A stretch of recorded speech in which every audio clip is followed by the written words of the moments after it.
Olá pessoal, meu nome é Gabriela Priori, eu sou médica, eu trabalho na Novartis Oncologia e respondo pela área de câncer de mama. Eu acho uma boa oportunidade a gente vai ter hoje de conversar um pouco sobre a jornada do paciente em câncer de mama e os subtipos de doença que a gente pode ter.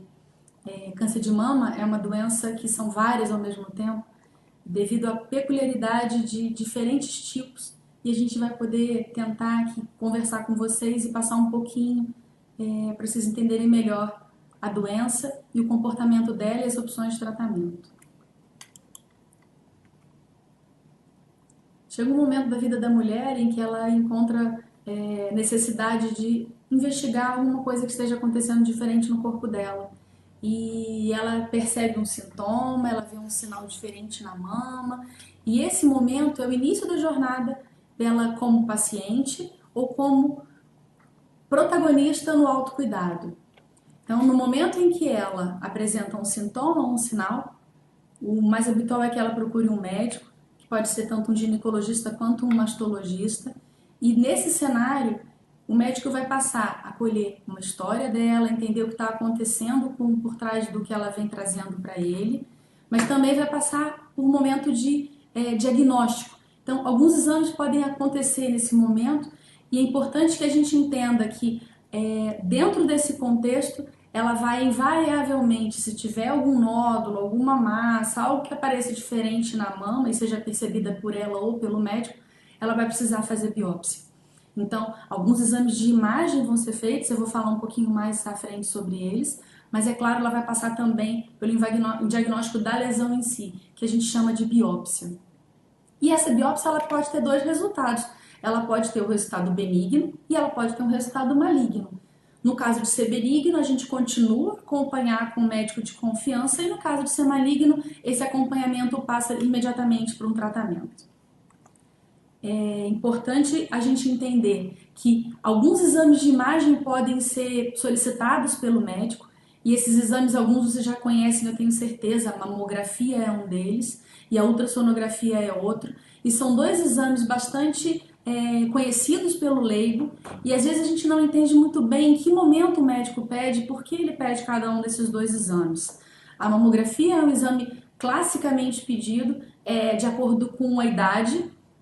A gente consegue fazer bom diagnóstico por imagem a partir dos 40 anos. A mamografia ela também pode ser feita antes dos 40 anos, mas a ultrassonografia acaba tendo um pouquinho mais de qualidade, porque as mamas são um pouquinho mais densas, o corpo da mulher é um pouquinho diferente, mas os dois têm a mesma intenção, buscar entender o que nódulo, que lesão é essa e quais são as características pela imagem que podem nos fazer pensar em alguma doença. Além da mamografia e da ultrassonografia, a mulher também pode ser submetida ao exame de ressonância nuclear magnética. Não é o habitual, em geral ela faz ou mamografia ou ultrassonografia, mas a ressonância ela tem alguns casos específicos em que o diagnóstico não é tão simples pela imagem desses dois exames anteriormente citados, mas em alguns casos em que a mulher tem prótese mamária, silicone, alguma coisa do tipo, pode facilitar um pouco o médico. Mas como eu falei para vocês, é claro, ela vai precisar passar pela biópsia na sequência, caso haja demonstrado pelas imagens que ela tem alguma característica que deixa dúvida ou suspeita de malignidade. Nesse caso, ela tem a possibilidade de fazer dois tipos de exame. A gente está falando aqui bem simples, de uma maneira que vocês consigam entender. Ela pode tirar as células daquela lesão. Isso o médico chama de PAF, é uma punção por agulha fina. É colocada uma agulhinha na mama da mulher, que pode ser localizada por ultrassonografia. Tem algumas coisas que podem acontecer, eu não vou entrar no detalhe, para localizar isso dentro da mama. Mas essa agulha entrando na mama, quando o médico aspira, vem as células. E aí essa citologia que o médico fala vai mostrar para ele se essas células são malignas, ou seja, cancerígenas, ou se elas são células benignas e o paciente não precisa se preocupar mais, a mulher não precisa se preocupar mais. Mas também há uma possibilidade de, ao invés de tirar as células, tirar um pedacinho da mama, que a gente chama de tecido, e ver a histologia, que é o tecido da mama em si. As células estão ali, mas é um pedacinho do nódulo, que pode ser maligno ou benigno, e esses exames são feitos através de uma core biopsy ou de uma mamotomia, que são um pouquinho diferentes, mas a intenção é a mesma, como eu falei anteriormente. E por que a gente faz tudo isso? Porque é muito importante o médico entender o estadiamento da doença. Então, dando um passinho atrás, eu fiz esses exames de imagem e pensou e suspeitou numa doença maligna. Eu passo para uma segunda parte que é abordar a lesão em si, ir lá e tirar um pedacinho ou pegar as células daquela lesão. E depois disso, eu passo a fazer o que chama de estadiamento, ou seja, o médico descobriu que aquilo é uma célula maligna, ela tem as características do câncer de mama, eu preciso dar uma investigada no restante do corpo para poder entender em que momento da doença a paciente se encontra. E o nome disso é estadiamento do câncer. E o estadiamento do câncer e de qualquer câncer, não só o câncer de mama, ele leva em conta 3 características. O que o médico chama de TNM. Isso no mundo todo, porque essa classificação ela é comum a outros países e a outros tumores, como eu falei anteriormente. O T, ele leva em conta as características intrínsecas do tumor, ou seja, o tamanho do tumor, o quanto que ele está invadindo localmente outros órgãos, no caso de câncer de mama, principalmente o tamanho do tumor. O N, que são os linfonodos, o que as pessoas leigas chamam de gânglio, de íngua, ou seja, aonde o tumor saiu dali, se ele saiu dali e atingiu alguma outra localização que não é o órgão principal, que no caso do que a gente está conversando hoje é o câncer de mama. Então, a mama, se algum linfonodo, alguma íngua, algum nodo fora da mama foi acometido também. Então, se isso acontece, e em que quantidade acontece, é a classificação M.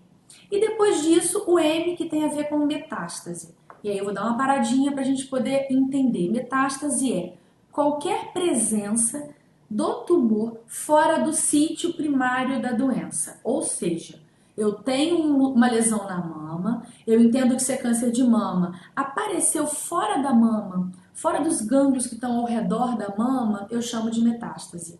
Então, não importa, nesse caso, o lugar onde ela está, importa o tipo de célula que está lá. Eu posso ter célula maligna do câncer de mama alojada no cérebro, eu posso ter célula maligna do câncer de mama alojada no osso, no fígado, no pulmão.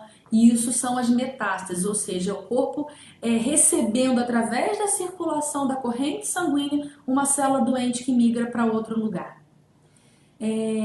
Mais importante do que isso passa a ser, depois que eu já fiz esse estadiamento, eu já entendo aonde a doença está localizada no corpo, passa a ser o tipo da doença em si.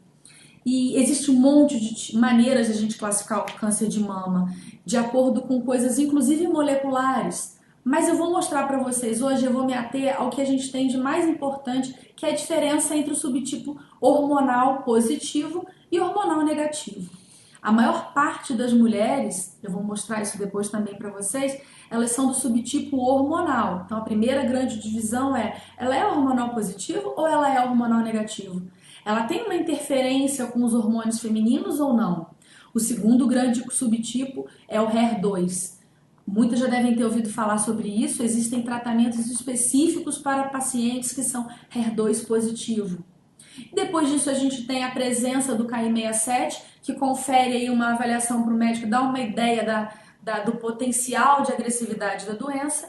E depois disso, como eu falei inicialmente, várias características moleculares que diferenciam uma doença da outra. Então, hoje eu vou falar um pouquinho mais sobre o receptor hormonal positivo, já que ele é o mais prevalente, o que mais existe na população com câncer de mama. De todos eles, então, a gente tem uma diferença entre um país e outro, uma publicação de um médico ou de outro, mas em média, em torno de 70% das mulheres elas são receptor hormonal positivo. Em torno de 15 a 25 às vezes por cento das mulheres são HER2 positivo, e tem as mulheres que, por não serem receptor hormonal, que são 2 tipos, o estrogênio e a progesterona, esses 2, elas são negativas e também são negativas para HER2, como elas têm 3 características negativas, elas são chamadas de triplo negativo. Então essa é a divisão mais fácil e que toda paciente deveria entender em que subtipo que ela se encontra. É muito importante o empoderamento da paciente para ela poder ajudar o médico a definir o que tem de melhor para ela ao longo do tempo. Então, focando nesse subtipo de tumor que agora vocês conhecem como o subtipo hormonal positivo, a gente entende que ela vai responder a terapias que façam parte, que tenham um envolvimento dos hormônios femininos. Então, como vocês podem ver, a gente está aqui em inglês, mas eu acho que é muito mais pela imagem. A gente tem o tempo inteiro o estrogênio influenciando o nosso corpo como mulher. Em alguns casos, na menopausa, a gente também tem esse tipo de influência. E lá dentro das células da gente, a gente tem os receptores para esse estrogênio. Esse receptor, depois que ele liga lá na molécula, lá dentro, molecularmente falando, dentro da célula cancerígena, isso faz com que o tumor se desenvolva e comece a duplicar essas células. Então, o tratamento hormonal, a terapia hormonal, ela meio que bloqueia isso daqui. O corpo da gente é super sábio e pro bem e pro mal. Ele encontra uma possibilidade de fugir desse tratamento. Então, existem os casos em que a terapia hormonal não funciona. Ainda bem que ela funciona na maioria dos casos por um bom tempo. Mas no caso em que ela não funciona, a gente precisa entender como o corpo faz isso. E eu acho que uma boa analogia que vai fazer vocês entenderem um pouquinho é quando a gente está dirigindo, ou então a gente está no carona ali acompanhando quem está dirigindo pra gente e vê lá o dispositivo do Waze, né? Um localizador, um GPS, qualquer coisa do tipo. Ele diz pra gente, vai por aqui, ele traça a melhor rota. Mas com o tempo, se essa rota engarrafar e alguma coisa acontecer, ele pega um atalho e escapa, mas o destino final é o mesmo. Então, o que o câncer acaba fazendo? A gente estabelece o melhor tratamento, coloca ele como rota, mas em algum momento o corpo descobre um caminho de escapar disso. Então, várias estratégias de tratamento de câncer, não só do câncer de mama, mas de vários tipos de tumor, elas são feitas nesse escape, nessa via alternativa. Então, sabendo disso, vários cientistas começaram a entender e pesquisar o ciclo celular. Porque se a gente olhar com detalhe, eu vou mostrar aqui um esqueminha que não é tão difícil para vocês entenderem, toda célula do corpo da gente, a maior parte delas, ela passa por em algum momento da vida por uma divisão.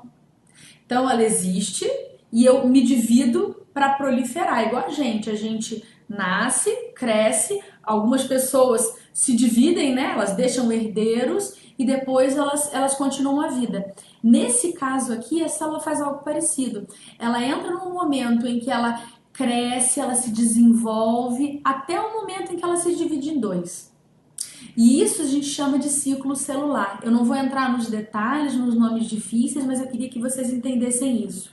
E isso, o ciclo celular proliferando células novas de uma maneira não racional, de uma maneira não adequada, é o que acontece no câncer de mama. No câncer de mama e nos outros tumores. Ela replica, produz novas células o tempo inteiro. Com isso, médicos acabaram e cientistas, biólogos, biomédicos começaram a se desenvolver tratamentos que atuassem nesse ciclo celular. Um deles leva em conta a via CDK4/6, né? A célula está se dividindo, o estrogênio está atuando. Esse exemplo aqui, esse esquema mostra isso para vocês. E a gente tem uma estratégia de tratamento aqui em relação ao estrogênio e eu posso ter uma estratégia em relação às outras coisas que não são estrogênio. Se eu inibo essas outras coisas, eu também paro esse ciclo celular e é uma maneira de tratar. Fica mais fácil quando a gente consegue visualizar o que está acontecendo. Então eu trouxe esse esqueminha para vocês poderem ter uma ideia. E a analogia, a brincadeira é como se fosse uma corrida de Fórmula 1. A gente tem aqui o carrinho de Fórmula 1 que vai percorrer todo o ciclo celular para chegar no final de novo. Então a célula ela percorre esse caminho e ela pode ter interferências durante esse caminho de algumas coisas externas e internas para poder se dividir, para se multiplicar. Uma das coisas que podem acontecer é essa proteína aqui, ó, a CDK, ela interferir no desenvolvimento dessa proliferação, ou seja, elas interferir no ciclo celular, como eu falei anteriormente para vocês. Se ela tá ali sozinha, o sinalzinho tá vermelho, ou seja, a célula tá parada. Mas a partir do momento em que ela encontra a ciclina, elas formam um complexo, então a proteína CDK, ela forma um complexo CDK4/6 ciclina, que tem a CDK4 e a CDK6. E elas juntas, elas falam assim, tá liberado, pode ir, sinal verde. E eu sigo o ciclo celular. E se a célula é uma célula tumoral, se ela é uma célula do câncer, isso não é o ideal. Ela vai seguir o ciclo e vai se proliferar. E a gente não quer que isso aconteça. Então, foram desenvolvidas e estudadas estratégias, entre elas o que há de mais moderno dentro do tratamento das pacientes receptor hormonal positivo, que são os inibidores de CDK. Os inibidores de CDK4/6, ele interfere nesse complexo aqui e faz com que esse verdinho não fique verdinho e que a célula não consiga progredir e se desenvolver e se multiplicar. Então são tratamentos extremamente modernos, extremamente interessantes. Então acho que vale a pena conversar com o médico, entender um pouco melhor a possibilidade de você usar um tipo desse de tratamento. Eu queria deixar algumas mensagens para vocês entenderem um pouco melhor tanto o câncer de mama quanto os subtipos, quanto os tratamentos. E eu acho que o mais importante é a gente entender que o câncer ele se desenvolve de várias maneiras possíveis. Então, existem vários mecanismos de desenvolvimento do câncer. É muito importante que a gente entenda e descubra os nossos próximos passos a partir do momento que o diagnóstico é feito. Então, conhecer os próximos passos é conhecer as características da sua doença. E conhecendo as características da sua doença, você pode ajudar o seu médico a interferir nos melhores tratamentos. A maior parte das mulheres com câncer de mama, elas têm um receptor hormonal positivo, então elas respondem à terapia hormonal. Elas são, em alguma parte bem menor, HER2 positivo, e aquelas que não são nenhum nem outro são as triplo negativos, como eu falei para vocês. E a identificação desse subtipo traça as estratégias de tratamento.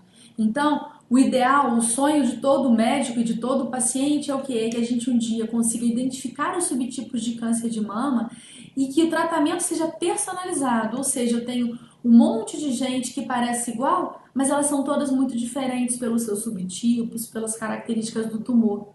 E com isso eu consiga direcionar os tratamentos de acordo com cada um desses subtipos. Eu espero que a gente possa ter tido, que eu possa ter contribuído de alguma forma para vocês entenderem um pouquinho melhor câncer de mama e fico à disposição para se vocês precisarem de alguma coisa a mais. Muito obrigada.